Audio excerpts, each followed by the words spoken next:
Okay, good day guys, and welcome to today on Princess Anu TV. In today's episode, we are going to be doing a Q&A, frequently asked questions. So stay tuned guys. Alright.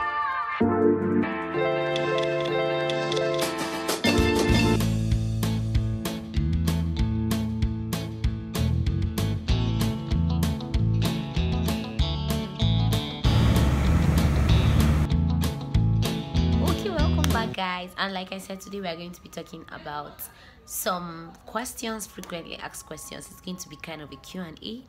Before I start, in case you're new to this channel, this is Princess Anu TV, and we talk about aviation, motivation, and adventure. And if you've not subscribed, make sure you click on the subscribe button and click on the bell so that whenever I post any video, you'll be able to see it.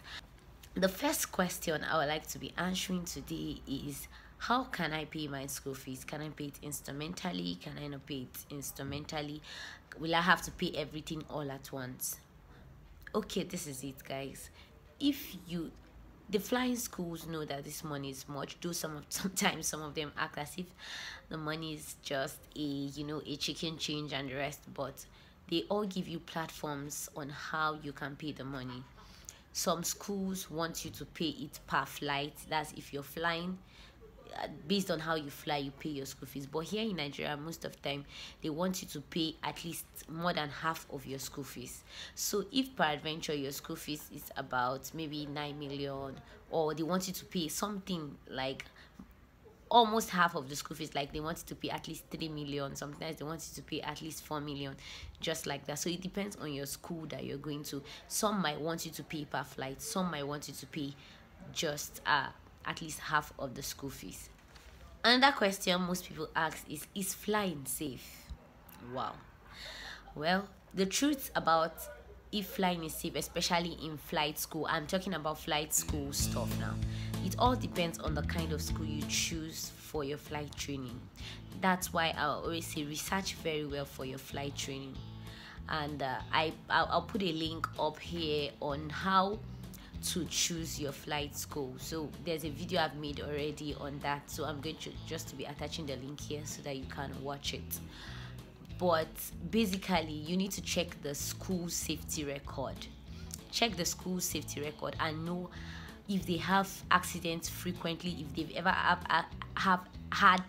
if they've ever had any kind of accident, and if they have a good safety record. That's the kind of flight school you should pick so that you don't have to indulge in any problems during your flight training. So it's going to be safe depending on the kind of school you pick and depending on how much safety you're going to be ensuring by yourself during flight for solos and the rest of them. Another question people ask is, how many hours do I need to get before solo? My dear, I'm laughing about this because some people go for solo after circuit and landing of like 10 hours, some circuit and landing of like 7 hours, some circuit and landing of like 6 hours, but some go more than that. So it all depends on how much your instructor sees you're ready for your solo. So if you start actual flying, you will have to do some type of exercises and they will have to teach you how to land. The landing is one of the major things, because even if you know how to take off, you need to be able to learn how to land and to land properly. So if he's comfortable with the fact that this guy or this girl can land and go and come back safe and sound, then he will send you for solo. So it doesn't have a particular amount of hours. It just depends on you and your instructor. If he feels you're ready to go for solo, he will send you for solo. If he feels no, this guy or this girl will go and kill his or herself, he will not send you for solo. Another question too is the age requirement. People always ask, what's the age requirement for flying?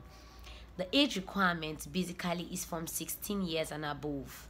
A flight school will take you in from 16 years, hoping that before you get to 17, you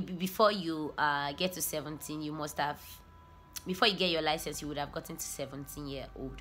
So basically the age requirement, people's flight schools start taking people from about 16 years. So if you're less than that, you need to just wait a little. When you're up to 16, then you shoot out. So that's basically the age requirement. People also ask, when do I need to start flight training? When do I need to start? I would advise, if you are fit, if you have the money, make sure you start now. Now is the best time, because if you don't start now, I wonder when you're going to start. So basically guys, that's all the questions we have for today. I don't want to make this video too long, so we're going to continue tomorrow. If I find any other question I've not answered, I'll make sure I do well to answer it, and make sure you have the best of the best. So bye guys.